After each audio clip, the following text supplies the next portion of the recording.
Hello and welcome to Nightmare Lullabies. As you settle in for the night, slip into over an hour of eerie tales and whispered shadows, laced with soft rain and thunder, crafted to chill you and soothe you into sleep. Now close your eyes, relax, and let the darkness drift you away. And if these nightly whispers draw you in, stay with us for more haunting secrets.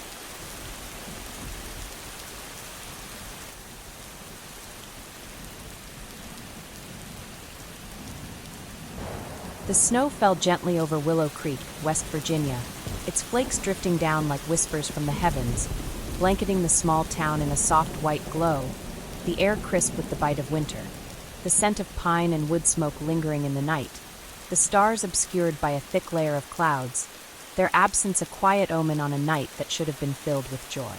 It was December 24th, 1945, Christmas Eve, and the town was alive with the spirit of the season.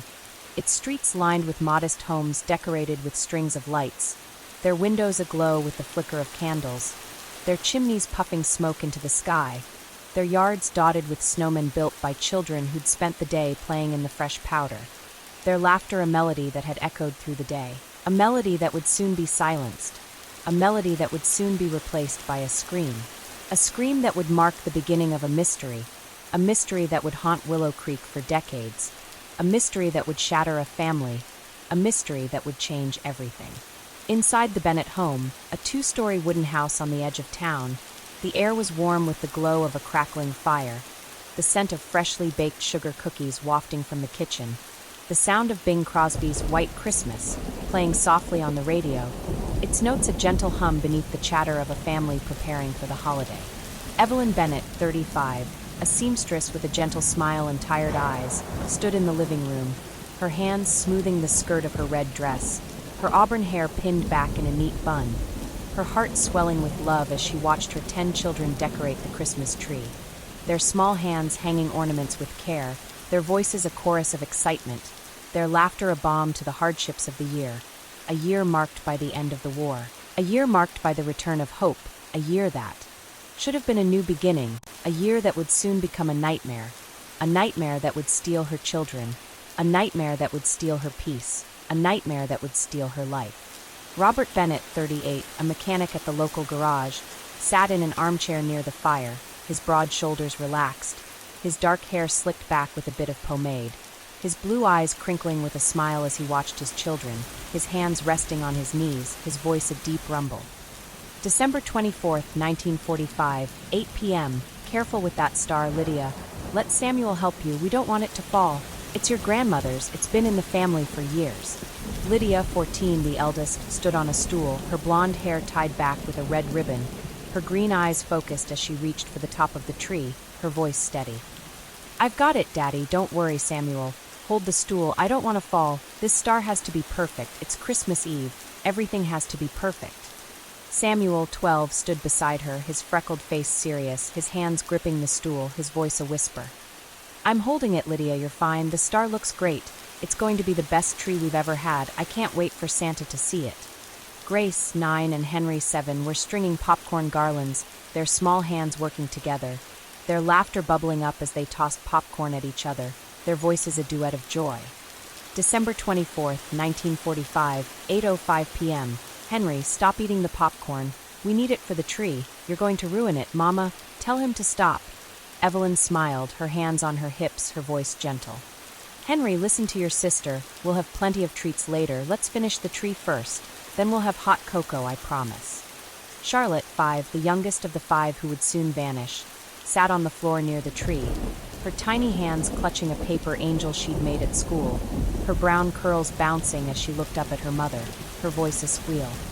Mama, look, I made an angel. Can we put it on the tree, please? I want Santa to see it. I want him to know I was good this year.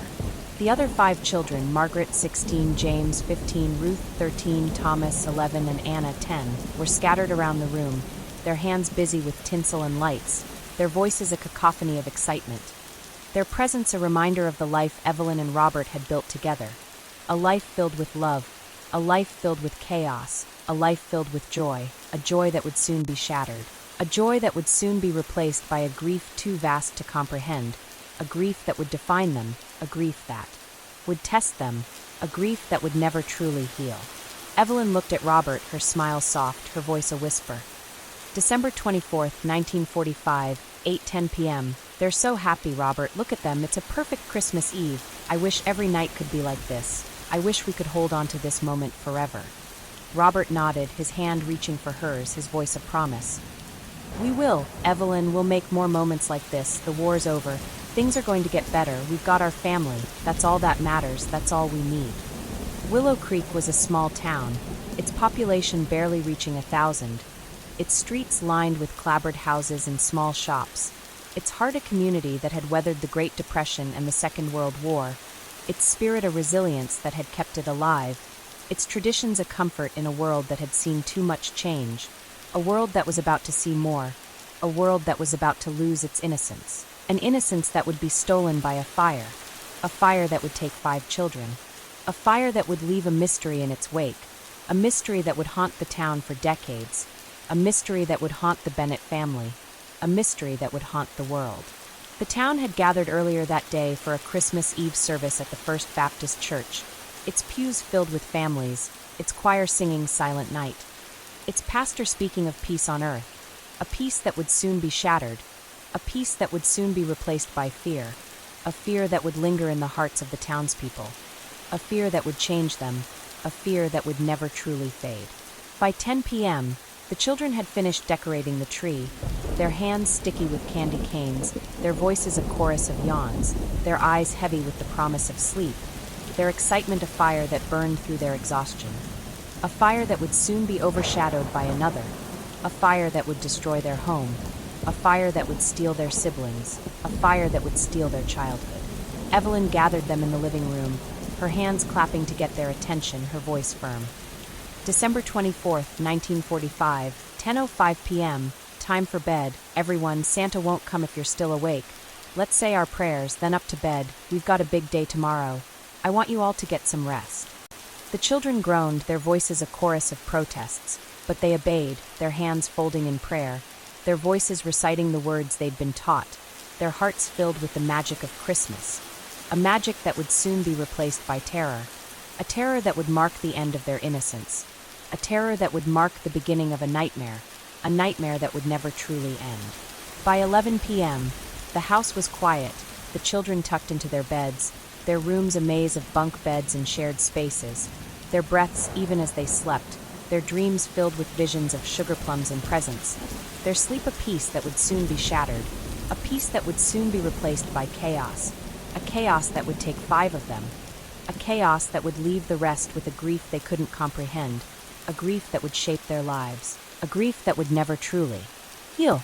Evelyn and Robert sat by the fire, their hands clasped, their voices low as they spoke of the year ahead, their hopes a fragile thing in a world that had seen too much pain, a world that was about to see more, a world that was about to take their children, a world that was about to break their hearts, a world that was about to change everything. At 12:30 a.m., Evelyn stirred, her nose twitching at the faint scent of smoke, her eyes snapping open, her heart racing as she sat up, her voice a whisper. December 25th, 1945, 12:35 a.m. Robert, do you smell that? It smells like smoke. Something's wrong. We need to check now. Robert jumped to his feet, his hands reaching for the poker by the fireplace, his voice urgent. Stay here, I'll look. It's probably nothing. Maybe the chimney's blocked. I'll be right back. But as he stepped into the hall, the smell grew stronger, the air thick with a haze that shouldn't have been there. The sound of crackling, a warning that came too late, a warning that would change everything, a warning that would mark the beginning of the end, a warning that would mark the beginning of a mystery that would haunt them for decades, a mystery that would haunt them forever. The fire spread quickly, its flames licking at the walls, its heat a monster that consumed everything in its path, its roar a deafening cacophony that drowned out Evelyn's screams, her voice a wail as she ran to the stairs, her hands reaching for her children, her heart breaking as she realized the upper floor was already engulfed, her mind racing with a fear she'd never known, a fear that would define her, a fear that would never truly fade. Robert followed, his hands pulling her back, his voice a shout. December 25th, 1945, 12:40 a.m. Evelyn, we can't go up there. It's too dangerous. We need to get the kids we can reach. We need to get out now. They ran to the first-floor rooms, their hands pulling Margaret, James, Ruth, Thomas, and Anna from their beds, their voices a chorus of panic as they dragged them outside, their eyes fixed on the burning house, their hearts breaking as they realized 5 of their children were still inside. 5 of their children who might already be gone, 5 of their children who might never come back. The snow continued to fall, its flakes a cruel contrast to the flames that devoured the Bennett home, its cold a mockery of the heat that destroyed everything they'd built, its silence a stark contrast to the screams that filled the night, screams that would echo in Evelyn's nightmares for years to come, screams that would echo in Robert's heart, screams that would echo in the town of Willow Creek, a town that would never be the same, a town that would carry this wound for decades, a town that would carry this mystery, a mystery that would never truly be solved. Neighbors gathered, their hands clutching coats over their pajamas, their voices a murmur of shock as they watched the house burn, their eyes filled with tears, their hearts filled with fear, their minds racing with questions, questions that would linger for years, questions that would linger forever. By 1 a.m., the fire department arrived, their truck a beacon in the darkness, their hoses a futile attempt to stop the blaze, their voices a shout over the roar of the flames, their efforts a testament to their determination, a determination that came too late, a determination that couldn't save the house, a determination that couldn't save the children, a determination that couldn't save the family, a family that was already broken, a family that was already lost, a family that was already changed forever. The house collapsed, its walls a pile of ash and embers, its roof a memory, its contents a loss that couldn't be measured, a loss that couldn't be replaced, a loss that couldn't be undone, a loss that would define the Bennetts, a loss that would define the town, a loss that would define the mystery, a mystery that was only just beginning, a mystery that would haunt them all.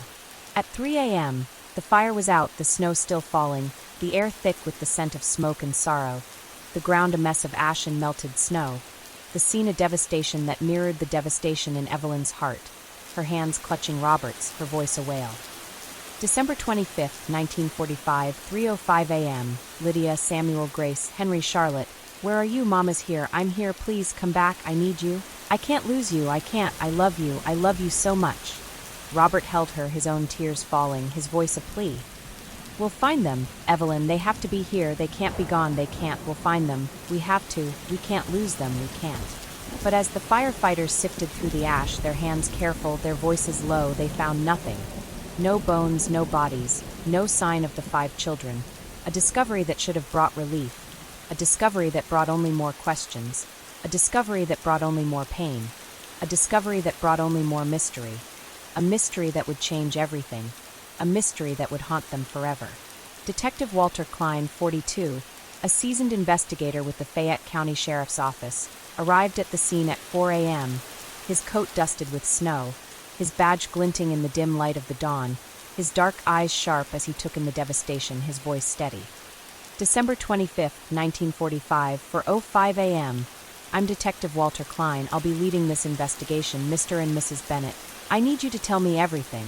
What happened? When did you notice the fire? Where were the children? Anything you can think of that might help us understand what happened here. I'm so sorry for your loss. We'll do everything we can to find out what happened to your children. Evelyn looked at him, her hands trembling, her voice broken.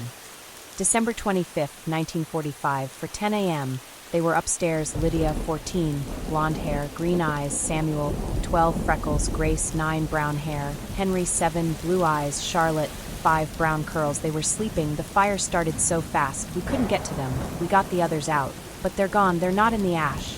Where are they? Where are my babies? Please find them. Bring them back to me. I can't lose them. I can't. Walter nodded, his notebook open, his pen scratching against the paper, his mind racing with the possibilities, his heart heavy with the weight of the task before him, his experience telling him that fires didn't leave nothing behind, that bodies should have been found, that the absence of remains suggested something more sinister, something more complex, something more terrifying, a possibility that the children hadn't died in the fire, a possibility that they'd been taken, a possibility that they were still out there, a possibility that he needed to explore, a possibility that he needed to prove, a possibility that might bring hope, a possibility that might bring horror, a possibility that might change everything. He walked the perimeter of the burned house, his boots crunching in the snow, his eyes scanning the ground, his hands careful as he searched for clues, his voice low. December 25th, 1945, for 30 a.m., no remains in the ash. That's not right. A fire this hot should have left something, bones, fragments, something, but there's nothing. And look at this. A footprint in the snow, fresh, too big to be a child's. Someone was here, someone who shouldn't have been, someone who might have taken them. We need to find out who. We need to find those kids. We need to find them now. The first chapter of the Bennett children's disappearance had begun. A chapter that would lead to a mystery that would haunt Willow Creek for decades. A mystery that would break Evelyn's heart. A mystery that would test Walter's resolve. A mystery that started with a fire on Christmas Eve. A fire that took 5 children. A fire that left no bodies. A fire that left only questions. Questions that might never be answered. Questions that might haunt them forever. Questions that might lead to the truth. A truth that might be too terrible to face. A truth that might be too elusive to find. A truth that might be out there, waiting to be discovered. A truth that might be lost forever. The dawn broke over Willow Creek, West Virginia, its pale light filtering through the heavy clouds, casting a gray pallor over the snow-covered town, the air biting with the chill of winter. The scent of smoke still lingering from the fire that had consumed the Bennett home just hours before. The silence of the morning a stark contrast to the chaos of the night. A silence that held the weight of a tragedy that had only just begun. A tragedy that would haunt the town for decades. A tragedy that had taken 5 children. A tragedy that had left a family broken. A tragedy that had left a mystery in its wake. A mystery that Detective Walter Klein was determined to solve. A mystery that Evelyn and Robert Bennett feared might never be solved. A mystery that would change everything. It was December 25th, 1945, Christmas Day, but there was no joy in Willow Creek. No celebration, no laughter, only grief, only fear, only questions, questions that hung over the town like a shroud, questions that might never be answered, questions that might haunt them forever. Walter Klein stood at the edge of the burned-out remains of the Bennett home, his coat dusted with snow, his boots sinking into the slush, his dark eyes scanning the scene with a precision honed by years of experience, his notebook clutched in his hand, its pages already filling with notes that offered more questions than answers, his mind racing with the possibilities, his heart heavy with the weight of the task before him. At 42, Walter was a seasoned investigator with the Fayette County Sheriff's Office. A man who'd seen his share of darkness in a career that had taken him from the coal mines of West Virginia to the backroads of the state. A man who'd investigated murders, thefts, and disappearances. A man who'd learned to compartmentalize his emotions, to focus on the facts, to keep moving forward even when the odds were against him. But this case, the disappearance of 5 children on Christmas Eve, was testing him in ways he hadn't expected.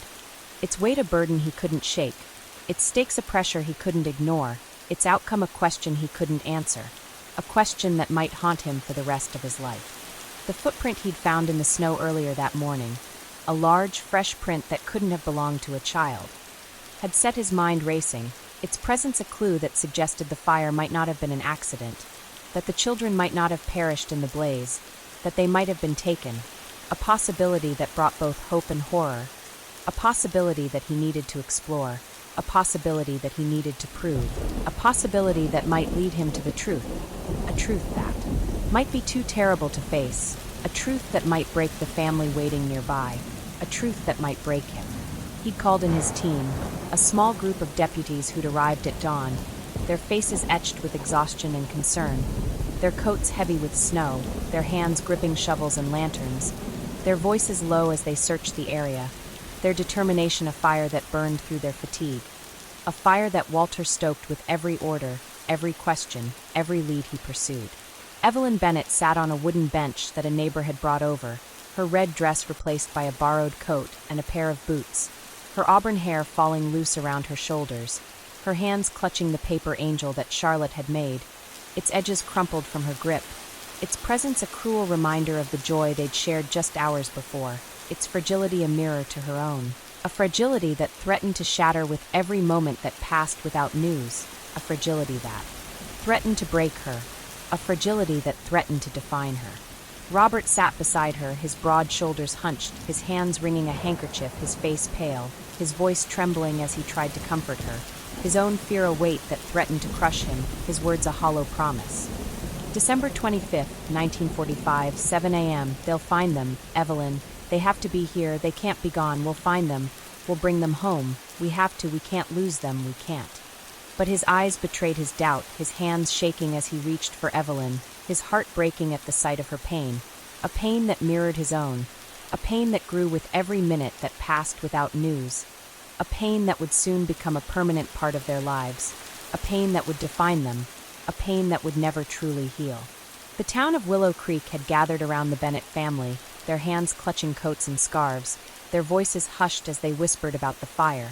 Their eyes filled with tears, their hearts filled with fear, their minds racing with questions, questions that echoed Evelyn's own, questions that echoed Robert's, questions that echoed Walter's, questions that might never be answered, questions that might haunt them forever.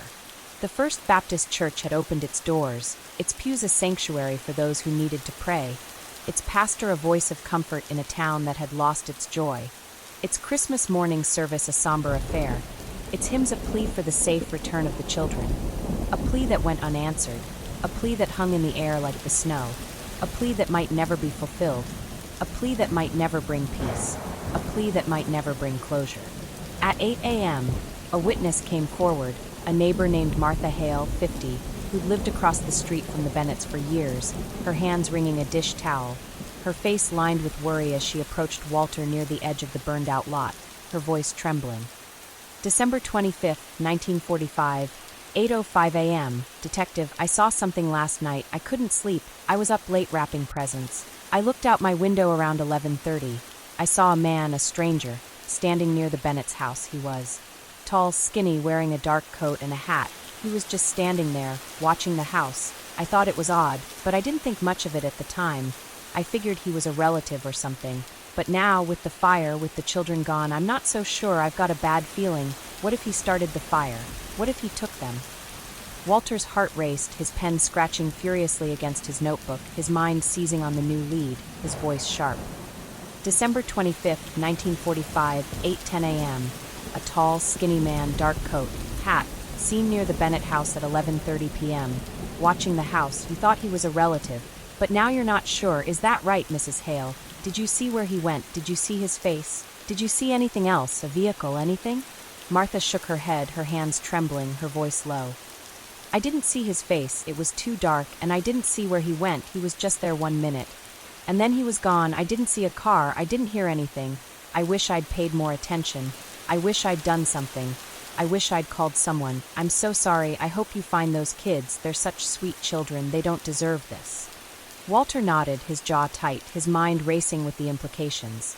Lust as a motive, a predator who'd targeted the children for their innocence, their vulnerability, their trust, a man who might have set the fire as a distraction, a man who might have taken them in the chaos, a man who might still have them, a man they needed to find before it was too late. Walter turned to his team, his voice urgent. December 25th, 1945, 8:15 a.m. We've got a suspect description. Male, tall, skinny, dark coat, hat, seen near the Bennett house at 11:30 p.m. Watching the house, we need to find this man. Now canvass the neighborhood, talk to every resident, every shopkeeper, every person who was awake last night. Someone else must have seen him. We need a name, a direction, anything. Let's move. The deputies sprang into action, their movements swift, their voices calling out the description, their eyes scanning the snow for more footprints, their hands knocking on doors, their determination a fire that burned through their exhaustion, their hope a flicker in the darkness of the case, a flicker that Walter clung to as he coordinated the search, his mind racing with the possibilities, his heart heavy with the fear that they might already be too late, a fear that he couldn't voice, a fear that he couldn't let take hold, a fear that threatened to consume him. At 9 a.m., another witness came forward, a milkman named George Tanner, 35, who'd been making his rounds early that morning, his hands still cold from the bottles he'd delivered, his face pale as he spoke to Walter near the church, his voice low. December 25th, 1945, 9:05 a.m. I saw a man matching that description, tall, skinny, dark coat, hat. I saw him around 1 a.m., walking down Main Street, away from the Bennett house. He was carrying a sack, a big one. I thought he was a delivery man. or something, but now with the fire, with the kids missing, I'm not so sure. I saw him heading toward the edge of town, near the creek. There's a drifter who hangs out there sometimes, a fella named Amos Reed. I've seen him around. He's always watching the kids, gives me the creeps. What if it was him? What if he took them? Walter's heart sank, his pen scratching against his notebook, his voice urgent. December 25th, 1945, 9:10 a.m. A man matching the description, seen at 1 a.m., walking down Main Street, carrying a sack, heading toward the creek. You think it might be Amos Reed, a drifter known to watch kids. Is that right, Mr. Tanner? Do you know where Amos might be now, where he usually stays? Anything else? George nodded, his hands trembling, his voice low. He usually camps near the creek, under the bridge. He's got a little setup there, a tent, some blankets. I saw him there a few days ago. He might still be there. I hope you find him. I hope you find those kids. They don't deserve this. No one does. Walter nodded, his jaw tight, his voice sharp. Thank you, Mr. Tanner. You've been very helpful. We'll find him. We'll bring him in. We'll get the truth. I promise you, we'll do everything we can. Walter radioed his team, his voice urgent. December 25th, 1945, 9:15 a.m. New lead, Amos Reed, drifter, tall, skinny, dark coat, hat, seen at 1 a.m., carrying a sack, heading toward the creek, known to watch kids, possible camp under the bridge. We need to bring him in for questioning. Now send a unit to the creek. I'll meet them there. Let's move. He turned to a deputy nearby, his voice steady. Keep searching the area around the house. Look for more footprints, any signs of a struggle, anything that might tell us what happened. I'll handle Reed. I'll get the truth out of him. We're not stopping until we find those kids. The deputy nodded, his voice firm. Yes, sir, we'll keep going. We'll find them. We won't stop. Walter headed to the creek, his Ford pickup kicking up snow as he drove through the streets of Willow Creek. The town a blur of white and gray. The snow a cloak that hid the truth. The clouds a shroud that mirrored the darkness of the case. The creek a destination that might hold the key. A key that might lead him to the children. A key that might lead him to the truth.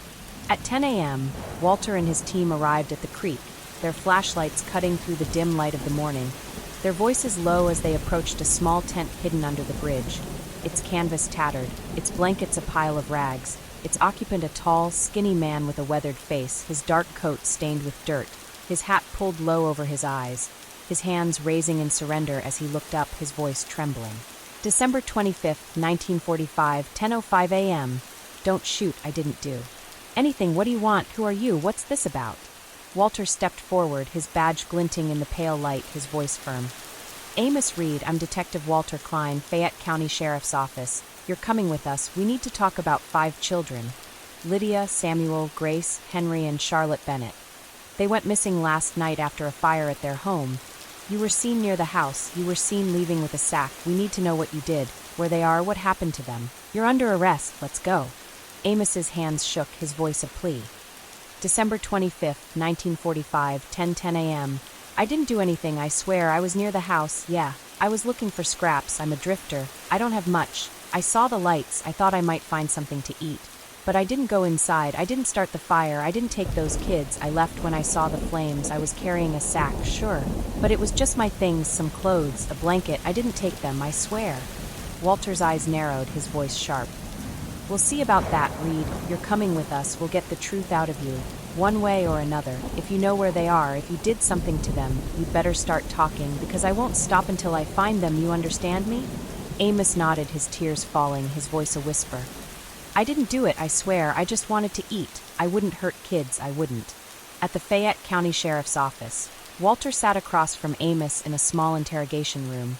The walls a dull gray, the air thick with tension, the clock on the wall ticking past 11 a.m., its hands a reminder of the time that was slipping away, a time that might already have run out for the children, a time that Walter couldn't afford to waste, a time that he needed to use to get the truth, a truth that might be sitting across from him, a truth that might be hidden in Amos's words, a truth that might be more twisted than he could imagine.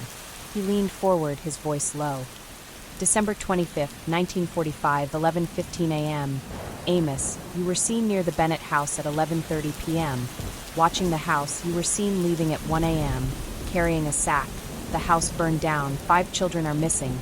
No remains were found. What did you do? Where did you take them? What happened to them? Tell me the truth now. Amos's hands shook, his eyes darting around the room, his voice trembling. December 25th, 1945, 11:20 a.m. I told you, I didn't do anything, I was looking for food. I saw the house, I thought I might find something. But I didn't go inside, I didn't start the fire, I didn't take those kids. I left when I saw the flames, I was carrying my sack. It's got my things in it, you can check it. There's nothing in there, no kids, no nothing, I swear, I didn't hurt them. I like kids, I wouldn't hurt them, I wouldn't. Walter stood, his voice sharp. We'll check your sack, Reed. We'll search your camp. We'll find out if you're telling the truth. And if you're lying, if you did something to those kids, I'll make sure you pay for it. You understand me? Amos nodded, his tears falling, his voice a whisper. I'm telling the truth, I swear. I didn't do it, I didn't. A search of Amos's sack and camp yielded nothing. No sign of the children, no evidence of their presence, no clues to their whereabouts. The sack containing only a few ragged clothes and a blanket. The camp a pitiful collection of scraps. The lead a dead end that left Walter with more questions than answers. His frustration a fire that burned through him, his voice low. December 25th, 1945, 12:30 p.m. Nothing, no evidence, no sign of the kids. He's either telling the truth or he's smarter than. He looks, but I'm not done with him. I'll keep him in custody, I'll keep digging, I'll find the truth. I have to, for those kids, for their family, for me. He returned to the Bennett site, his notebook open, his mind racing with the day's findings, his heart heavy with the weight of the case, his determination a fire that refused to die, his promise to the Bennetts a vow he couldn't break, a vow to find their children, a vow that he feared he might not be able to keep, a vow that might haunt him for the rest of his life. Back at the site, Evelyn had made a decision, her voice firm despite her exhaustion, her hands trembling as she spoke to Robert. December 25th, 1945, 1 p.m. I want to hold a vigil, Robert, tonight at the church. I want the town to come together. I want us to pray for Lydia, Samuel, Grace, Henry, and Charlotte. I want them to know we're still here. We're still fighting. We're still hoping. I need to do this. I need to feel them. I need to keep them close. Please help me. We need to do this. Robert nodded, his own tears falling, his voice a whisper. Of course, Evelyn, we'll do it. We'll gather everyone. We'll pray. We'll keep them close. We'll show them we're not giving up. We'll show them we love them, always. They left the site, their hands clasped together, their steps slow as they walked to the First Baptist Church. A small stone building with stained glass windows that glowed in the afternoon light.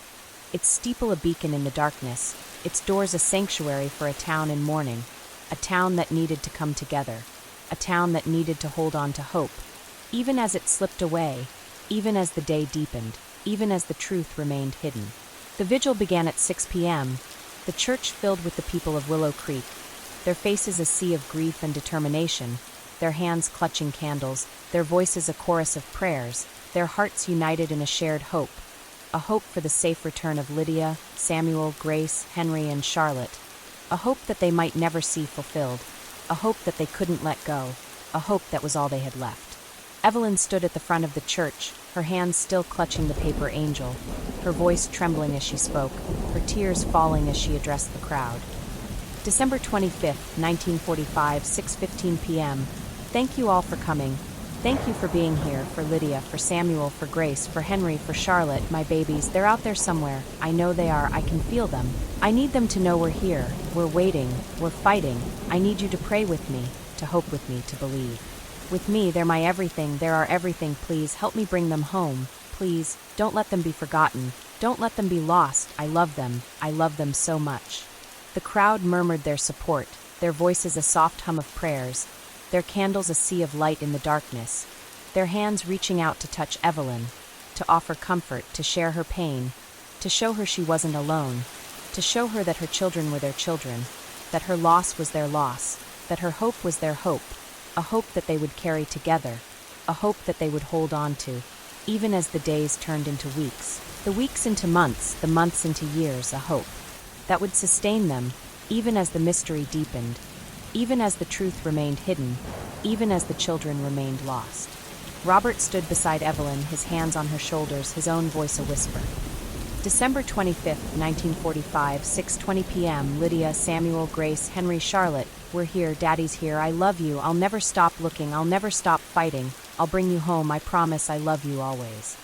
Walter attended the vigil, his notebook open, his mind racing with the day's events, his heart heavy with the weight of the case, his determination a fire that refused to die, his promise to the Bennets a vow he couldn't break, a vow to find their children, a vow that he feared he might not be able to keep, a vow that might haunt him for the rest of his life. He stood at the back of the church, his eyes fixed on Evelyn and Robert, their grief a weight he could feel, their hope a fragile thing he needed to protect, their children a responsibility he couldn't fail, a responsibility that would test him, a responsibility that might break him. But as he looked at the sea of candles, the chorus of prayers, the community united in their shared pain, he felt a flicker of hope, a flicker that he clung to, a flicker that might lead him to the truth, a truth that might be out there, waiting to be found, a truth that might bring the children home, a truth that might heal a town, a truth that might heal them all. The snow had stopped falling over Willow Creek, West Virginia, leaving the town blanketed in a thick layer of white, its streets silent under the weight of the fresh powder, its air crisp with the chill of winter, its sky a heavy gray that mirrored the mood of a community grappling with the aftermath of a tragedy that had shaken its core. It was December 26, 1945, the day after Christmas, but there was no lingering joy in the small town, no echoes of carols or laughter, only the heavy silence of grief, the murmur of whispered fears, the ache of unanswered questions, questions that hung over the town like a storm cloud, questions that centered on the disappearance of 5 children, Lydia, Samuel, Grace, Henry, and Charlotte Bennett, whose absence had left a void that seemed to grow with each passing hour, a void that threatened to consume everyone it touched, a void that Detective Walter Klein was determined to fill, a void that Evelyn and Robert Bennett feared might never be filled, a void that might haunt them forever. Walter Klein stood in the sheriff's office in Fayetteville, a small brick building on the edge of town, its walls lined with maps and wanted posters, its air thick with the scent of coffee and cigarette smoke, its windows fogged with the cold, its atmosphere tense with the weight of a case that had already stretched into its second day without answers. At 42, Walter was a man who'd seen the worst of humanity in his years with the Fayette County Sheriff's Office, a man who'd investigated crimes that had left scars on his soul, a man who'd learned to push through the pain, to focus on the facts, to keep moving forward even when hope seemed lost. But the disappearance of 5 children on Christmas Eve was a weight he couldn't shake, a weight that pressed down on him with every step, a weight that threatened to crush him, a weight that he carried. For the Bennets, a weight that he carried for the children, a weight that he carried for himself. His notebook lay open on the desk, its pages a chaotic mess of notes and sketches, its margins filled with questions that had no answers, its contents a map of a mystery that seemed to grow more complex with each passing moment, a mystery that was testing him in ways he'd never been tested before, a mystery that was breaking his heart even as he tried to keep it at a distance, a mystery that he couldn't fail, a mystery that he feared he might already have lost.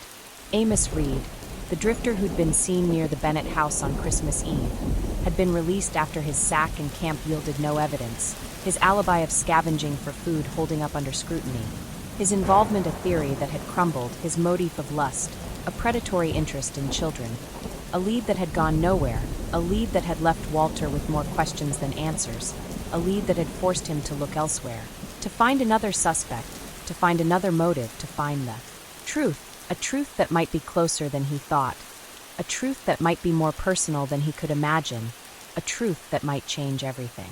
Walter had spent the morning reviewing the case file, his eyes scanning the witness statements, his mind racing with the possibilities, his thoughts turning to the Bennett family, their dynamics, their history, their relationships, his instinct telling him that the fire might not have been the work of a random predator, that there might be a personal motive at play, that the children might have been targeted for a reason that could be tied to their parents, a reason that could point to revenge, a reason that could lead him to the truth, a truth that might be hiding in plain sight.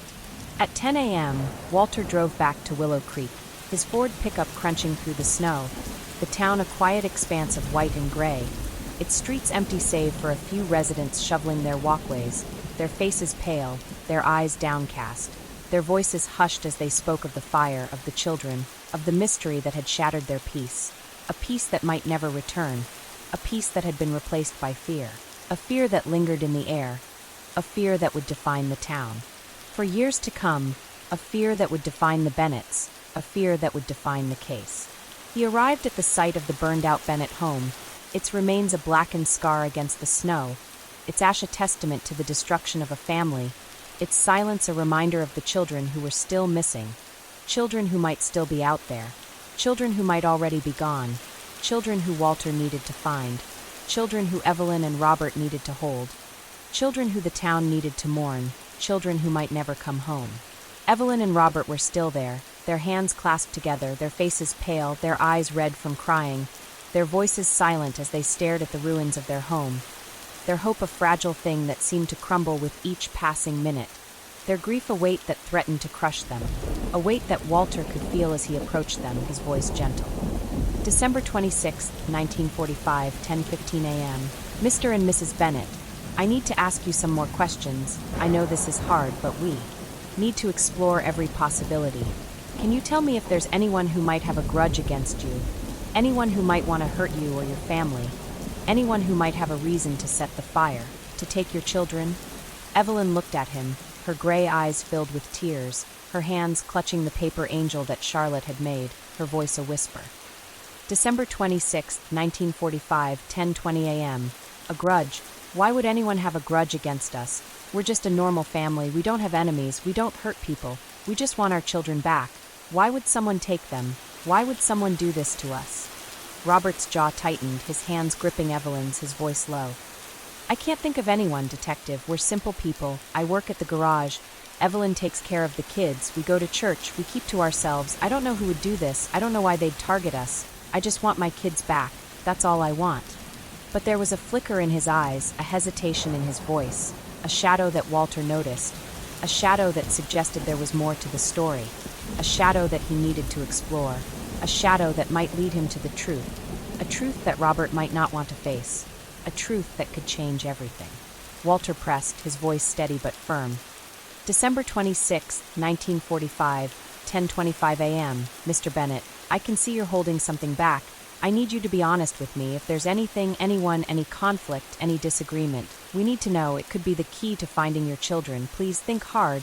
Is there anyone who might have a reason to hurt you, to hurt your family? Robert's shoulders slumped, his hands running through his dark hair, his voice a whisper. There's Elton Marsh, our neighbor. We had a falling out, a bad one, about 6 months ago, over a land dispute. We share a property line. There's a strip of land between our houses, about an acre. We both claimed it. We both wanted it for our kids to play on. It got ugly, we fought, he threatened me, said he'd make me pay. We haven't spoken since. But I can't believe he'd do this. He's got kids of his own. He wouldn't hurt mine, would he? Evelyn's eyes widened, her voice a gasp. Elton, you think Elton took them, Robert? How could you even think that? He's our neighbor, he's got children, he wouldn't, he couldn't, not our babies, not Lydia, Samuel, Grace, Henry, Charlotte, he wouldn't. Walter's heart raced, his pen scratching against his notebook, his mind seizing on the new lead, his voice urgent. December 26, 1945, 10:30 a.m. Elton Marsh, your neighbor, you had a falling out over a land dispute 6 months ago. A strip of land between your properties. A fight that got ugly. He threatened to make you pay. You haven't spoken since, is that right, Mr. Bennett? Where does Elton live? Do you know where he might be? We need to talk to him, now. Robert nodded, his voice trembling. He lives just down the road, the gray house with the red barn. I don't know if he's there. I don't know what he's been up to. I haven't seen him since the fire. But if he did this, if he took them, I'll never forgive him. I'll never forgive myself. Walter stood, his voice sharp. We'll find him, Mr. Bennett. We'll bring him in. We'll get the truth. I promise you, we'll do everything we can to find your children. Walter radioed his team, his voice urgent. December 26, 1945, 10:35 a.m. New lead. Elton Marsh, neighbor of the Bennetts, lives in the gray house with the red barn down the road. Possible motive of revenge. Had a falling out with Robert over a land dispute 6 months ago. A fight that got ugly. He threatened to make Robert pay. We need to bring him in for questioning now. Send a unit to his house. I'll meet them there. Let's move. He turned to Evelyn and Robert, his voice steady. Stay here. We'll keep you updated. We're following every lead. We'll find your children. I promise you, we won't stop until we do. Evelyn nodded, her tears falling, her voice a whisper. Thank you, Detective. Please find them. Bring them back to me. I can't lose them. I can't. Walter drove to Elton Marsh's house, his Ford pickup speeding through the snowy streets of Willow Creek. The town a blur of white and gray as the clouds thickened overhead. The air cooling as the day stretched into afternoon. The search continuing around the burned-out Bennett home. The deputies still combing the area, their voices hoarse, their hands trembling, their hope fading as the hours passed without news. Their determination a testament to their love for a community that had been shattered, a community that would never be the same, a community that would carry this wound for decades. He arrived at the gray house with the red barn at 11 a.m., its paint peeling, its windows dark, its door closed, a sign that someone might be inside, a sign that made Walter's heart race, a sign that might lead him to the children, a sign that might lead him to the truth. Elton Marsh, 40, was inside, his face weathered, his dark hair thinning, his hands calloused from years of farming, his eyes narrowing as Walter knocked on the door, his voice defensive. December 26, 1945, 11:05 a.m. What do you want? I haven't done anything. Who are you? What's this about? Walter stepped inside, his badge glinting in the dim light of the house, his voice firm. I'm Detective Walter Klein, Fayette County Sheriff's Office. I'm here about your neighbor's children, Lydia, Samuel, Grace, Henry, and Charlotte Bennett. They went missing after a fire at their home on Christmas Eve. Your neighbor Robert mentioned a falling out between you over a land dispute 6 months ago, a fight that got ugly. You threatened to make him pay. I need to know where you were that night. I need to know if you had anything to do with the fire, with their disappearance. I need the truth now. Elton's face paled, his hands raising in a gesture of surrender, his voice trembling. December 26, 1945, 11:10 a.m. The Bennett kids missing. You think I took them? You think I'd hurt them? I'd never. I was angry with Robert. Sure, we fought over that land. He wanted it for his kids. I wanted it for mine. It got heated. I said some things I shouldn't have, but I didn't mean it. I was at home that night with my family. We were celebrating Christmas Eve. My wife, my kids, they'll tell you I didn't do this. I swear I'd never hurt those kids. They're innocent. They're just kids. Walter's eyes narrowed, his voice sharp. We'll check your alibi, Elton. We'll talk to your family. We'll find out where you were. And if you're lying, if you had anything to do with this, I'll make sure you pay for it.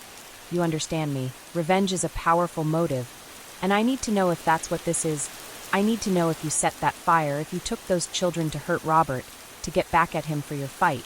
Tell me the truth now. Elton's hands shook, his voice a plea. I'm telling the truth. I didn't do this. I wouldn't. I was angry with Robert, yes, but I'd never take it out on his kids. I'd never hurt them. I swear. Check my alibi. You'll see I was here. I didn't do this. Please find them. They're good kids. They don't deserve this. Walter nodded, his jaw tight, his mind racing with the possibilities, his voice steady.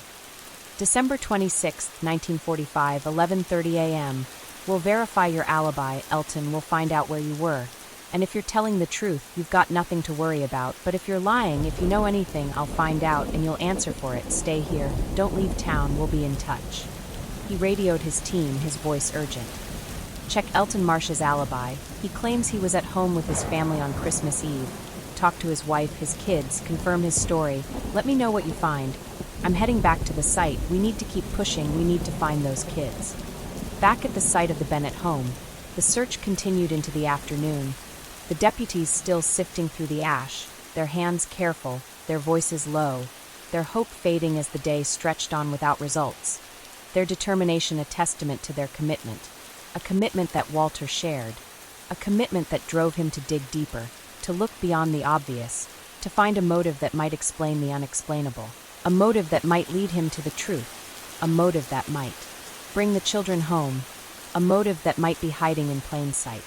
Evelyn stood near the edge of the ruins, her hands clutching the paper angel, her eyes fixed on the spot where the children's rooms had been, her voice a whisper.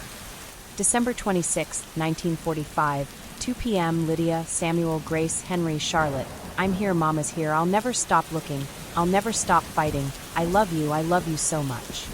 Her grief was a tidal wave, her guilt a constant companion, her fear a monster that grew with every moment, a monster that whispered the worst, a monster that she couldn't fight, a monster that had taken her children, a monster that might never let them go. Robert stood beside her, his hands on her shoulders, his own tears falling, his voice a plea. We'll find them, Evelyn. We have to believe that. The police are looking. They're talking to Elton. They'll find out if he knows anything. They'll bring them back. They have to. But the doubt was a shadow in his eyes, a shadow that mirrored Evelyn's, a shadow that grew with every update, a shadow that suggested the worst, a shadow that they couldn't escape, a shadow that would haunt them for the rest of their lives. They thought of Elton, their neighbor, a man who'd once been a friend, a man who'd shared their community, their values, their lives, a man who might have taken their children, a man who might have destroyed their world, a man who might have turned their friendship into revenge, a revenge that had cost them everything, a revenge that they couldn't comprehend, a revenge that might have taken their children forever. Walter returned to the site, his notebook open, his mind racing with the day's findings. The footprint in the snow, Amos Reed. The motif of lust that had led nowhere, Elton Marsh. The motif of revenge that had emerged. A neighbor's grudge that might have led to the unthinkable. A grudge that might have cost 5 children their lives. A grudge that he needed to unravel. A grudge that might lead him to the truth. A truth that might be too terrible to face. A truth that might break Evelyn and Robert. A truth that might break him. He stood near the edge of the ruins, his eyes fixed on the snow, his heart heavy with the weight of the case, his determination a fire that refused to die, his promise to the Bennetts a vow he couldn't break, a vow to find their children, a vow that he feared he might not be able to keep, a vow that might haunt him for the rest of his life. The air in Willow Creek, West Virginia, was heavy with the scent of snow and ash. The town still cloaked in the aftermath of a tragedy that had stretched into its 3rd day, its streets quiet under a fresh layer of powder, its sky a dull gray that seemed to press down on the community.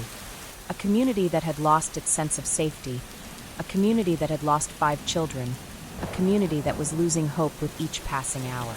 It was December 27, 1945, and the disappearance of Lydia, Samuel, Grace, Henry, and Charlotte Bennett remained a mystery that gripped the small town. A mystery that had shattered a family. A mystery that had left a void in the hearts of everyone who knew the children. A void that Detective Walter Klein was determined to fill. A void that Evelyn and Robert Bennett feared might never be filled. A void that might haunt them forever. A void that might hold the truth. A truth that could be more devastating than they could imagine. A truth that could change everything.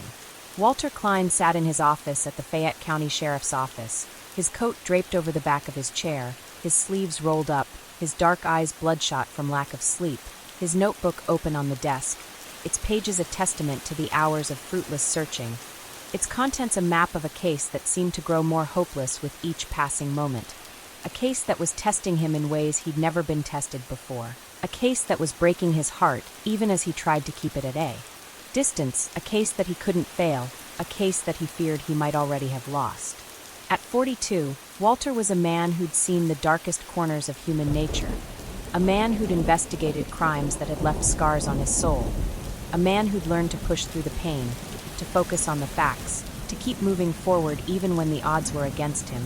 But the disappearance of 5 children on Christmas Eve was a weight he couldn't shake, a weight that pressed down on him with every step, a weight that threatened to crush him, a weight that he carried for the Bennetts, a weight that he carried for the children, a weight that he carried for himself. Elton Marsh's alibi had been confirmed. His wife and children had verified that he'd been home on Christmas Eve, celebrating with them. His involvement in the fire and the disappearance of the Bennett children a theory that had crumbled, his motive of revenge, a grudge over a land dispute with Robert. Another lead that had gone nowhere, a lead that had left Walter with more questions than answers, a lead that had forced him to look elsewhere, to find another suspect, to find another motive, to find the truth, a truth that might be closer than he thought, a truth that might be more personal than he could imagine, a truth that might be tied to the family itself, a truth that might be tied to love, a love that could be as dangerous as hate, a love that could destroy as much as it could heal, a love that could have taken 5 children, a love that could have shattered a family, a love that could have changed everything. At 9 a.m., Walter received a call from a deputy who'd been canvassing the town, his voice urgent. December 27, 1945, 9:05 a.m. Detective, I've got something. I was talking to a neighbor, Mrs. Dorothy Lane. She lives a few houses down from the Bennetts. She mentioned Robert's sister, Clara Sage. Said she's been acting strange lately. Said she's always been protective of the Bennett kids. Maybe too protective. Said she heard Clara arguing with Robert a few weeks ago. Something about the kids. Not being safe with him and Evelyn. I thought you should know. It might be nothing, but it might be something. What do you think? Walter's heart raced, his pen scratching against his notebook, his mind seizing on the new lead, his voice sharp. December 27, 1945, 9:10 a.m., Clara Sage, Robert's sister, acting strange, overly protective of the kids, argued with Robert about their safety a few weeks ago. Is that right? Where's Clara now? Do we know where she lives? We need to talk to her now. The deputy replied, his voice steady. She lives on the other side of town, near the mill, a small blue house. I can meet you there. I'll bring a unit just in case. Walter nodded, his jaw tight, his voice firm. I'll be there in 10 minutes. Let's move. Walter drove to Clara Sage's house, his Ford pickup cutting through the snowy streets of Willow Creek. The town a quiet expanse of white and gray, its residents still reeling from the tragedy, their faces pale as they watched him pass, their whispers a murmur of fear and hope, their prayers a silent plea for the children's return, a plea that had gone unanswered, a plea that might never be fulfilled, a plea that might never bring peace, a plea that might never bring closure. He arrived at the small blue house near the mill at 9:20 a.m., its paint chipped, its windows fogged with the cold, its door a portal to a new lead, a lead that might hold the key to the children, a lead that might hold the key to the truth, a lead that might hold the key to everything. Clara Sage, 36, answered the door, her dark hair pulled back in a tight bun, her blue eyes sharp with suspicion, her hands wringing a dishcloth, her voice defensive. December 27, 1945, 9:25 a.m. What do you want? I haven't done anything. Who are you? What's this about? Walter stepped inside, his badge glinting in the dim light of the house, his voice firm.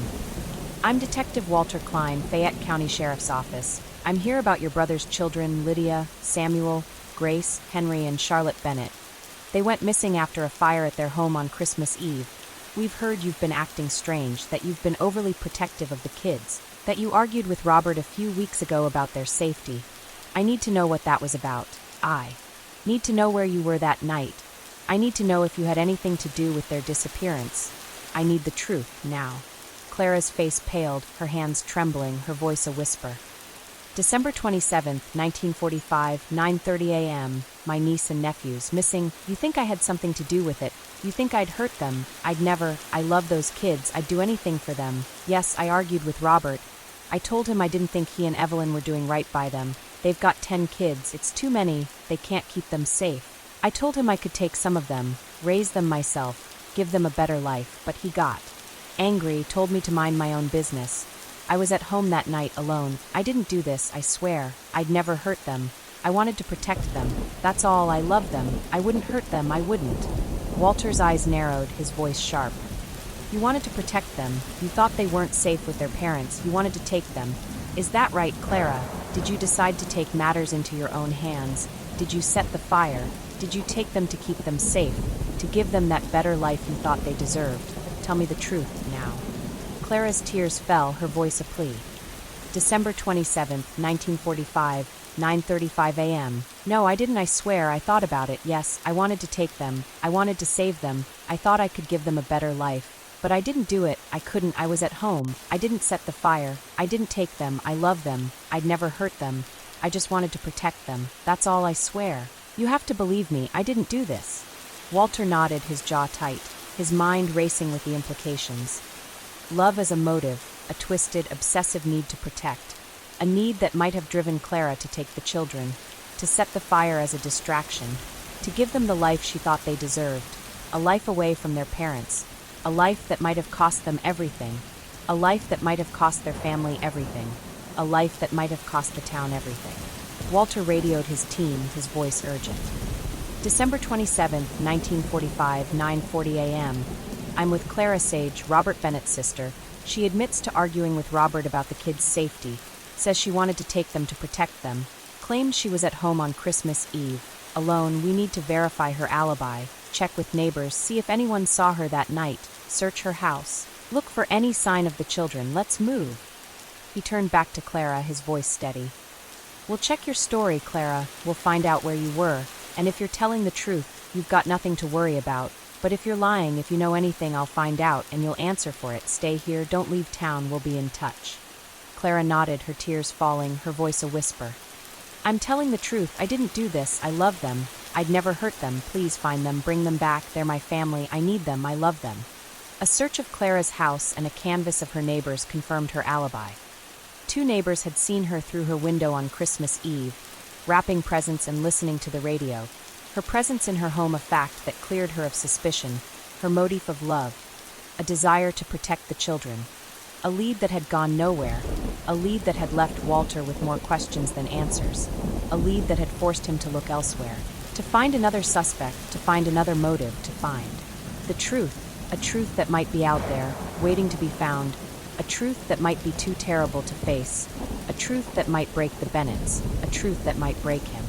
Walter returned to the sheriff's office at noon, his notebook open, his mind racing with the day's findings, his heart heavy with the weight of the case, his determination a fire that refused to die, his promise to the Bennetts a vow he couldn't break, a vow to find their children, a vow that he feared he might not be able to keep, a vow that might haunt him for the rest of his life. Meanwhile, Evelyn had left the temporary shelter where she and Robert had been staying with their surviving children, her hands still clutching the paper angel, her feet carrying her back to the site of the fire, the place where she'd last seen her children, the place where her world had shattered, the place where her grief felt most alive, the place where she felt closest to them, even as they slipped further away, even as the days deepened, even as hope faded.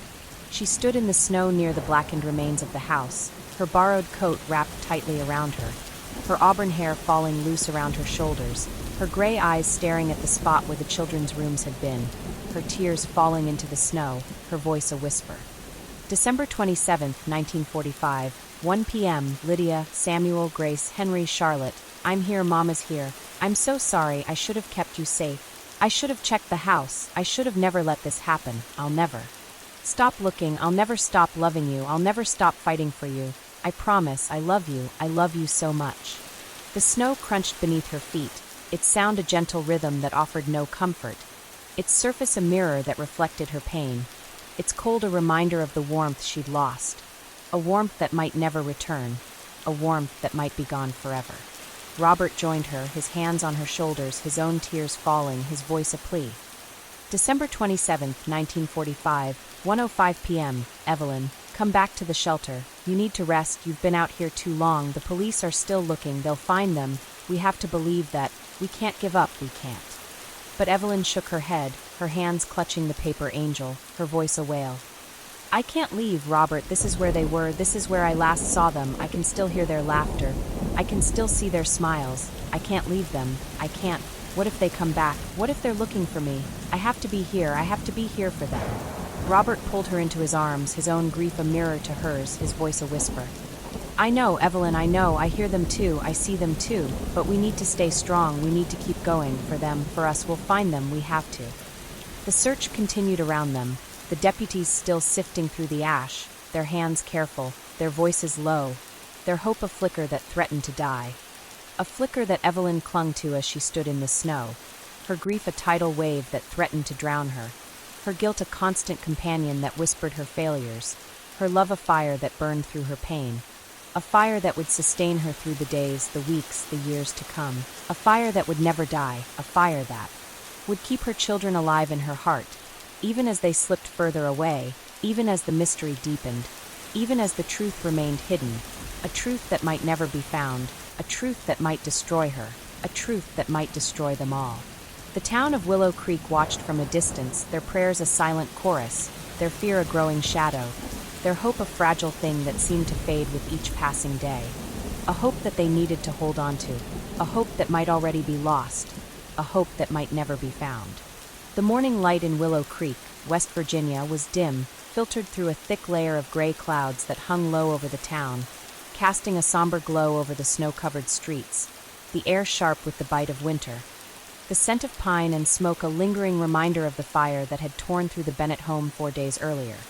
A fire that had taken 5 children, a fire that had left a mystery in its wake, a mystery that had gripped the small town, a mystery that had shattered a family, a mystery that had left a community in mourning, a mystery that showed no signs of resolution, a mystery that threatened to break everyone it touched.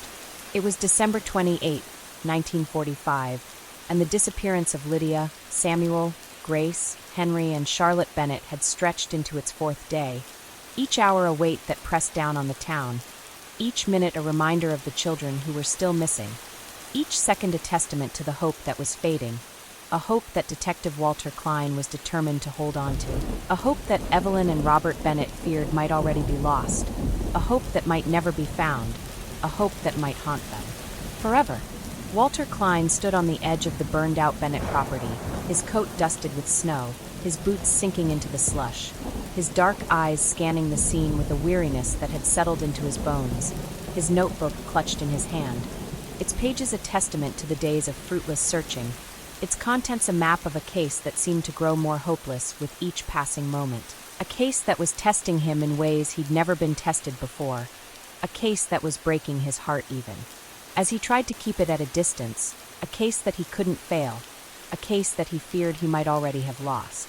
At 42, Walter was a man who'd seen the worst of humanity in his years with the Fayette County Sheriff's Office. A man who'd investigated crimes that had left scars on his soul. A man who'd learned to push through the pain, to focus on the facts, to keep moving forward even when the odds were against him. But the disappearance of 5 children on Christmas Eve was a weight he couldn't shake, a weight that pressed down on him with every step, a weight that threatened to crush him, a weight that he carried for the Bennetts, a weight that he carried for the children, a weight that he carried for himself. Clara Sage's alibi had been confirmed. Neighbors had seen her at home on Christmas Eve, her involvement in the disappearance of the Bennett children a theory that had crumbled, her motif of love, a twisted desire to protect the children from their parents. Another lead that had gone nowhere, a lead that had left Walter with more questions than answers, a lead that had forced him to look elsewhere, to find another suspect, to find another motive, to find the truth, a truth that might be out there, waiting to be found, a truth that might be too terrible to face, a truth that might break the family he was trying to save, a truth that might break him. The search had continued through the days, the deputies and volunteers combing every inch of Willow Creek, their voices hoarse from calling the children's names, their hands trembling from the cold, their hope a fragile thing that threatened to break, a hope that Walter needed to protect, a hope that he feared might already be gone, a hope that he couldn't let die, a hope that he needed to keep alive for the children, for their parents, for himself. At 8 a.m., a new witness came forward, a truck driver named Frank Carter, 38, who'd been hauling lumber through the area on Christmas Eve, his hands still rough from the wheel, his face pale as he approached Walter near the edge of the burned-out lot, his voice trembling. December 28, 1945, 8:05 a.m. Detective, I think I saw something. I was driving through Willow Creek on Christmas Eve, around 2 a.m. Heading toward Charleston, I saw a car, an old black Ford, on Route 19 there were. Kids in the back, 5 of them. I'm pretty sure they looked about the right ages, 3 girls, 2 boys, they were looking out the window. I thought the man driving was their dad. But now, with them missing, I'm not so sure. I think he might have taken them. I should have stopped. I should have done something. I'm sorry, I didn't know. Walter's heart raced, his pen scratching against his notebook, his mind seizing on the new lead, his voice urgent. December 28, 1945, 8:10 a.m. A black Ford, 5 children in the back, matching the description of the Bennett kids, heading toward Charleston on Route 19 at 2 a.m. You thought the driver was their father, but now you're not sure. Is that right, Mr. Carter? Did you see the driver? Can you describe him? Did you see anything else, a license plate, anything? Frank shook his head, his hands trembling, his voice low. I didn't get a good look at the driver. It was dark. He was wearing a hat, I think. I couldn't see his face. I didn't see the license plate. I was too far away. I just saw the kids. They looked okay. They weren't crying or anything. But I don't know. I've got a bad feeling now. I wish I'd stopped the car. I wish I'd done something. I'm sorry. I hope you find them. I hope they're okay. Walter nodded, his jaw tight, his voice steady. Thank you, Mr. Carter. You've been very helpful. We'll follow this lead. We'll find that car. We'll find those kids. I promise you we'll do everything we can. He radioed his team, his voice urgent. December 28, 1945, 8:15 a.m., new lead. A black Ford, 5 children in the back, matching the description of the Bennett kids, heading toward Charleston on Route 19 at 2 a.m. on Christmas Eve. Driver unknown, possibly male, wearing a hat. We need to search the roads leading to Charleston, set up checkpoints, look for any sign of that car. Let's move. The search shifted to the roads leading to Charleston, a city about 50 miles northwest of Willow Creek. Its highways a maze of possibilities, its outskirts a hiding place for secrets, its distance a cruel reminder of how far the children might have been taken, a distance that Walter feared might be too great to overcome, a distance that he needed to close, a distance that he might already be too late to bridge. Officers and volunteers fanned out across Route 19. their vehicles kicking up snow on the narrow roads, their voices calling the children's names, their eyes scanning the roadside for any sign of a black Ford, their hands pushing through the snowbanks, their hope a flicker in the darkness of the case. A flicker that Walter clung to as he coordinated the search, his mind racing with the possibilities, his heart heavy with the fear that they might be chasing a ghost, a fear that he couldn't voice, a fear that he couldn't let take hold, a fear that threatened to consume him. But the search of the roads to Charleston yielded nothing. No black Ford, no sign of the children, no evidence of their presence. The highways a labyrinth that offered no answers, the snow a silent witness to their absence, the lead a dead end that left Walter with more questions than answers, his frustration a fire that burned through him, his voice low. December 28, 1945, 1 p.m., another dead end, another lead that goes nowhere. We're running out of time, we're running out of hope, but I can't stop, I won't stop, not until we find them, not until we bring them home. He returned to Willow Creek, his notebook open, his mind racing with the day's events, his heart heavy with the weight of the case, his determination a fire that refused to die, his promise to the Bennetts a vow he couldn't break, a vow to find their children, a vow that he feared he might not be able to keep, a vow that might haunt him for the rest of his life. Back in Willow Creek, Evelyn had spent the morning at the temporary shelter where she and Robert were staying with their surviving children, her hands still clutching the paper angel that Charlotte had made, her gray eyes red from crying, her voice a whisper as she sat on a cot, her thoughts a storm of grief and guilt, her heart breaking with every moment that passed without news, her guilt a constant companion that whispered her failures, her love a fire that burned through her pain, a fire that would sustain her through the days to come, a fire that would never die, a fire that kept her children alive in her heart, even as they slipped further away, even as the mystery deepened, even as the truth remained hidden. Robert sat beside her, his hands on her shoulders, his own tears falling, his voice a plea. December 28, 1945, 10 a.m. Evelyn, we need to keep going, we can't give up, the police are still looking, they'll find them, we have to believe that, we can't lose hope, we can't. But Evelyn shook her head, her hands clutching the paper angel, her voice a wail. December 28, 1945, 10:05 a.m. I can't stop thinking about them, Robert. I can't stop seeing their faces, Lydia's serious eyes, Samuel's freckles, Grace's laughter, Henry's shy smile, Charlotte's curls, they're out there. I know they are.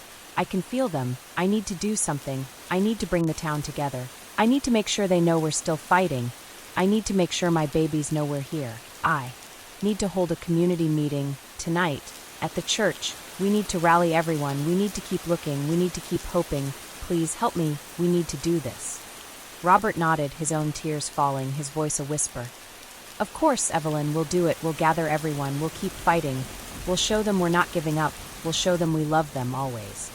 They left the shelter, their hands clasped together, their steps slow as they walked to the First Baptist Church, a small stone building with stained glass windows that glowed in the dim light, its steeple a beacon in the darkness, its doors a sanctuary for a town in mourning, a town that needed to come together, a town that needed to hold on to hope, even as it slipped away, even as the day deepened, even as the truth remained hidden. The community meeting began at 7 p.m., the church filled with the people of Willow Creek, their faces a sea of grief and determination, their hands clutching coats and scarves, their voices a murmur of support, their hearts united in a shared hope, a hope for the safe return of Lydia, Samuel, Grace, Henry, and Charlotte, a hope that they might never see fulfilled, a hope that they couldn't let go, a hope that was all they had left. Evelyn stood at the front of the church, her hands still clutching the paper angel, her voice trembling as she spoke, her tears falling as she addressed the crowd. December 28, 1945, 7:15 p.m. Thank you all for coming. Thank you for being here, for Lydia, for Samuel, for Grace, for Henry, for Charlotte, my babies. They're out there somewhere. I know they are. I can feel them. I need them to know we're here. We're waiting. We're fighting. I need you to keep looking with me, to keep hoping with me, to keep believing with me. They're my everything. They're our everything. Please help me bring them home. Please don't let them be forgotten. Don't let them be lost. I love them. I love them so much. The crowd murmured their support, their voices a soft hum of encouragement, their hands reaching out to touch Evelyn, to offer comfort, to share her pain, to show her she wasn't alone, to show her that her children were their children, that her loss was their loss, that her hope was their hope. a hope that they would carry together, a hope that they would hold on to. Even as the days turned into weeks, the weeks into months, the months into years, a hope that would sustain them, even as the mystery deepened, even as the truth remained hidden, even as the children remained lost. Robert stood beside Evelyn, his hands on her shoulders, his own voice a whisper. December 28, 1945, 7:20 p.m. Lydia, Samuel, Grace, Henry, Charlotte. We're here, Daddy's here. I love you. I'll never stop looking. I'll never stop fighting. I'll bring you home. I promise. I love you always. Outside the church, the town of Willow Creek lived in fear. The news of the missing children spreading like wildfire. The headlines in the Fayetteville Post screaming of the tragedy. The radio stations broadcasting updates that offered no hope. The parents pulling their children closer. Their voices hushed as they spoke of the man in the dark coat, of Amos Reed, of Elton Marsh, of Clara Sage, of the black Ford heading toward Charleston, of the danger that lurked in their midst, a danger that might strike again, a danger that had already taken 5 children, a danger that they couldn't escape, a danger that had changed their town forever. They locked their doors, they kept their children inside, they watched the shadows, their fear a palpable force that hung over the streets, a force that turned the bright promise of the new year into shades of gray, a force that reminded them of the fragility of safety, the fragility of joy, the fragility of life, a force that would linger for years to come, a force that would define a generation, a force that would never truly fade. Walter attended the community meeting, his notebook open, his mind racing with the day's events, his heart heavy with the weight of the case, his determination a fire that refused to die, his promise to the Bennetts a vow he couldn't break, a vow to find their children, a vow that he feared he might not be able to keep, a vow that might haunt him for the rest of his life. He stood at the back of the church, his eyes fixed on Evelyn and Robert, their grief a weight he could feel, their hope a fragile thing he needed to protect, their children a responsibility he couldn't fail, a responsibility that would test him, a responsibility that might break him. But as he looked at the crowd, the sea of faces united in their shared pain, he felt a flicker of hope, a flicker that he clung to, a flicker that might lead him to the truth, a truth that might be out there waiting to be found, a truth that might bring the children home, a truth that might heal a town, a truth that might heal them all.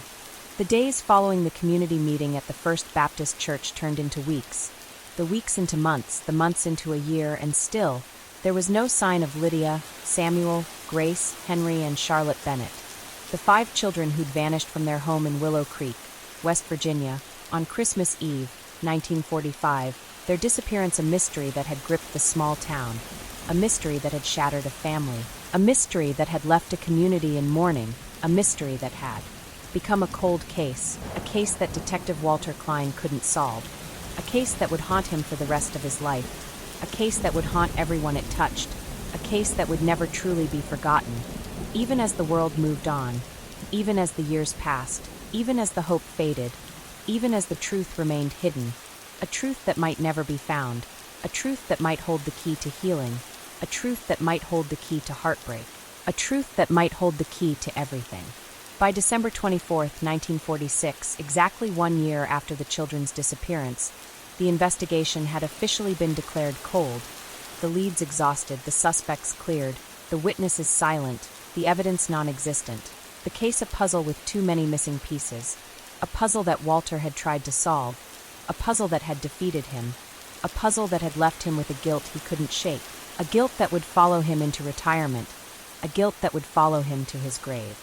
At 43, Walter stood in his office at the Fayette County Sheriff's Office, his coat hanging on the back of his chair, his tie loosened, his dark eyes staring at the case file on his desk, its pages a testament to a year of fruitless searching, its contents a map of a mystery that had consumed him, a mystery that had changed him, a mystery that had broken him, a mystery that he couldn't let go. Even as he was forced to move on, even as he was forced to admit defeat, even as he was forced to face the Bennetts with the news he dreaded giving, the news that would break their hearts all over again, the news that would confirm their worst fears, the news that would leave them with nothing but questions, questions that might never be answered, questions that might haunt them forever. Walter drove to the Bennett home in Willow Creek, a small, rented house on the edge of town, its windows dark, its yard overgrown, its door a portal to a grief that had become a permanent resident, a grief that had aged Evelyn and Robert beyond their years, a grief that had turned their home into a shrine to the children they'd lost, a shrine to the hope they couldn't let go, a shrine to the love that would never die, a love that had sustained them through the darkest days, a love that had kept them going, even as the world moved on, even as the case went cold, even as their children remained lost. He knocked on the door, his hands trembling, his voice low. December 24th, 1946, 10 a.m., Mr. and Mrs. Bennett. It's Detective Klein. I need to speak with you. I'm so sorry. I wish I had better news. I wish I could bring them back to you. I wish I could give you the answers you deserve. Evelyn opened the door, her red dress replaced by a gray sweater and a simple skirt, her gray eyes hollow, her hands clutching the paper angel that Charlotte had given her, an angel that had become a talisman, an angel that had become a lifeline, an angel that had become a symbol of her loss, a symbol of her love, a symbol of her fight, a fight that she'd waged for a year, a fight that she'd never stop waging, a fight that had defined her, a fight that had kept her children alive in her heart.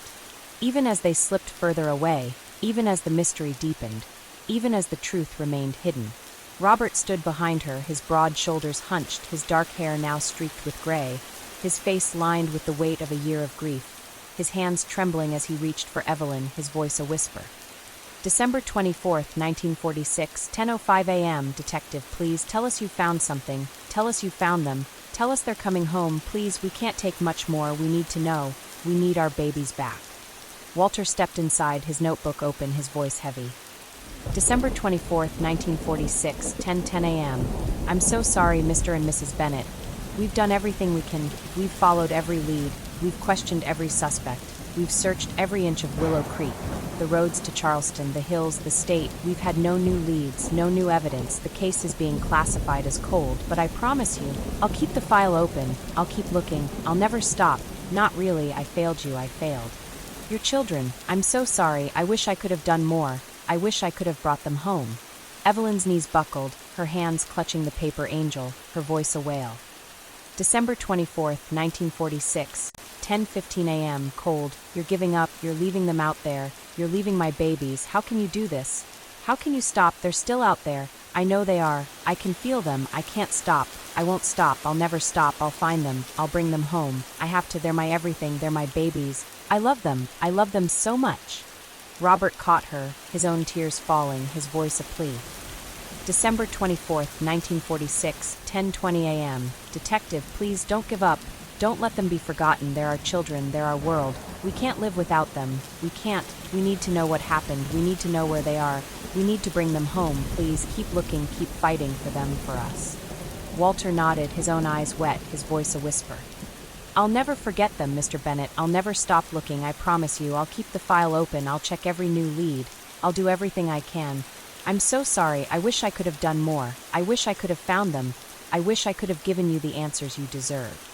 He left the Bennett home, his heart heavy with the weight of his failure, his mind racing with the memories of the case, his determination a fire that refused to die, a fire that would burn for years to come, a fire that would never truly go out, a fire that would keep the children alive in his heart, even as they remained lost, even as the mystery remained unsolved, even as the truth remained hidden.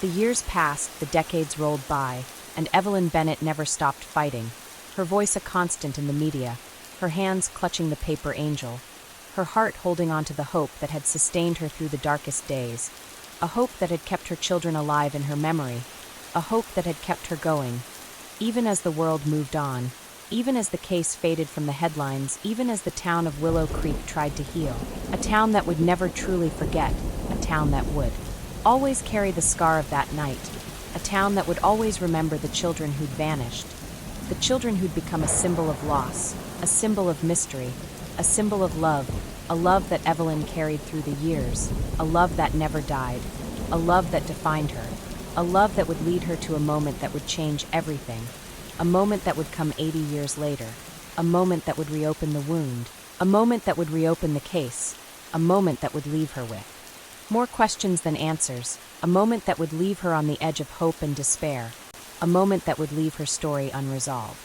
On March 22, 2025, Evelyn Bennett, now 95, sat in a nursing home in Willow Creek, her frail hands trembling as she clutched the paper angel, its edges worn smooth by decades of touch, its surface a testament to the years of grief, its presence a lifeline that had sustained her through 80 years of loss, a loss that had aged her beyond her years, a loss that had turned her home into a shrine to her children, a shrine to her hope, a shrine to her love, a love that had outlasted time, a love that had outlasted pain, a love that had outlasted everything.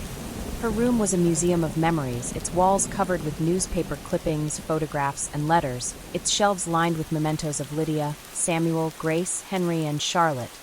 A ribbon Lydia had worn in her hair, a drawing Samuel had made of a snowman, a doll Grace had loved, a toy car Henry had played with, a tiny pair of mittens that Charlotte had worn that winter. Mementos that kept them close, mementos that kept them alive, mementos that kept her fighting, a fight that had defined her. Life, a fight that had never ended, a fight that might finally bring her the answers she'd sought for so long, answers that might bring her peace, answers that might bring her pain, answers that might bring her nothing at all. That morning, a nurse named Grace Klein, 40, a woman named after the child who'd vanished, a woman who'd grown up hearing the story of the Bennett children, a woman who'd dedicated her life to caring for others, brought Evelyn a letter, its envelope plain, its handwriting unfamiliar, its contents a shock that made her heart race, her hands trembling as she opened it, her eyes widening as she saw a photograph of Amos Reed, the drifter who'd been a suspect all those years ago, his face older but unmistakable, his dark coat now tattered, his eyes still cold, his presence a ghost from the past, a ghost that had haunted her for decades, a ghost that might hold the key to her children, a ghost that might hold the truth, a truth that she'd sought for 80 years, a truth that might finally be within reach, a truth that might slip through her fingers once again. Tucked inside the envelope was a note, its words written in a shaky hand. "They're still alive." Evelyn's breath caught, her voice a whisper. March 22nd, 2025, 10 a.m., Amos Reed. Someone knows my babies are alive. After all these years, we need to tell the police, we need to find out who sent this, we need to know the truth.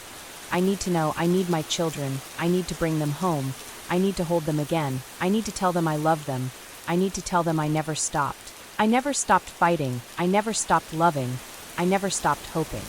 Her hands shook as she clutched the photograph, her tears falling onto the paper, her heart racing with a hope she hadn't felt in years, a hope that was tinged with fear, a fear that this might be another dead end, a fear that this might be another false lead, a fear that this might be another heartbreak, a heartbreak she wasn't sure she could survive, a heartbreak that might finally break her, a heartbreak that might finally end her fight, a fight that had defined her life, a fight that had kept her children alive, a fight that might finally bring her the answers she'd sought for so long, answers that might bring her peace, answers that might bring her pain, answers that might bring her nothing at all.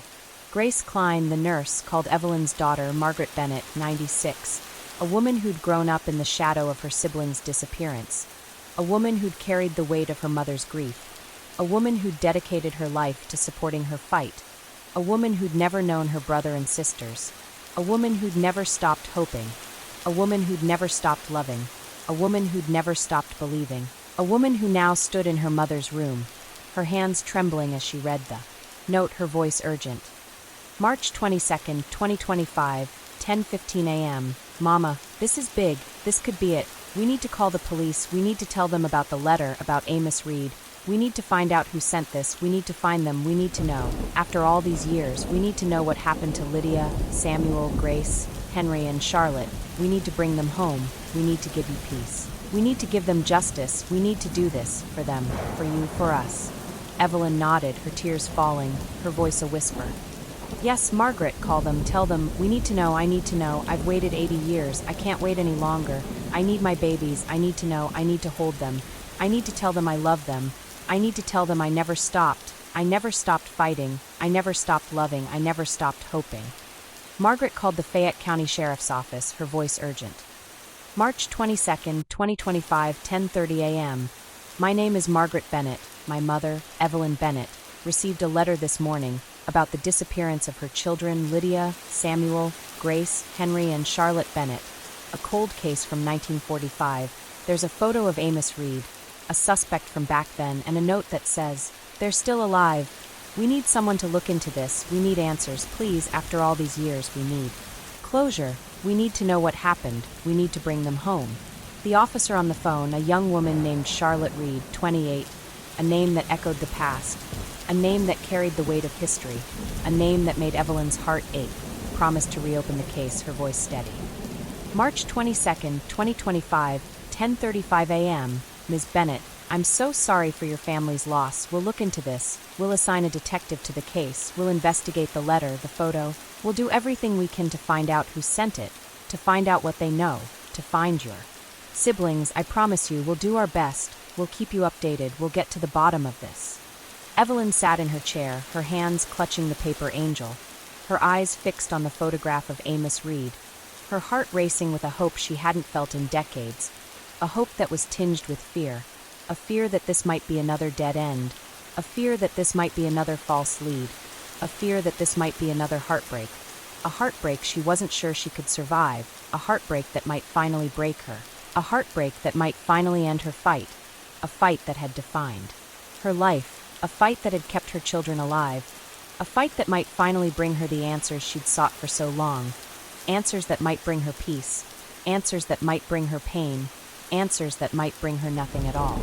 She thought of Lydia's blonde hair, her serious eyes, her voice so full of responsibility, a responsibility that Evelyn had trusted, a responsibility that had failed her, a responsibility that had led to this moment, a moment of loss that she couldn't comprehend, a moment that had defined her, a moment that had broken her. She thought of Samuel's freckles, his quiet determination, his small hands that had held hers so tightly, his voice a whisper of love, a love that had been stolen, a love that she might never feel again, a love that had been replaced by a silence that was deafening, a silence that was unbearable, a silence that was her new reality. She thought of Grace's laughter, her bright smile, her love for dolls, her small hands that had hugged her so fiercely, a hug that Evelyn longed to feel again, a hug that might never come, a hug that had been replaced by an emptiness that was crushing, an emptiness that was her new reality. She thought of Henry's shy smile, his blue eyes, his quiet nature, his small hands that had held his toy car so proudly, a pride that had been stolen, a pride that she might never see again, a pride that had been replaced by a void that was suffocating, a void that was her new reality. She thought of Charlotte's brown curls, her tiny mittens, her delighted squeals, her small hands that had made the paper angel with such care, an angel that now felt like a curse, an angel that Evelyn clutched as if it could bring her daughter back, an angel that offered no comfort, only pain. The case of the Bennett children remained open, its mystery a haunting echo in Willow Creek's history, its tragedy a wound that refused to heal, its questions a challenge that lingered through the decades, a reminder of the fragility of life, the persistence of love, the enduring power of a mother's fight for her children.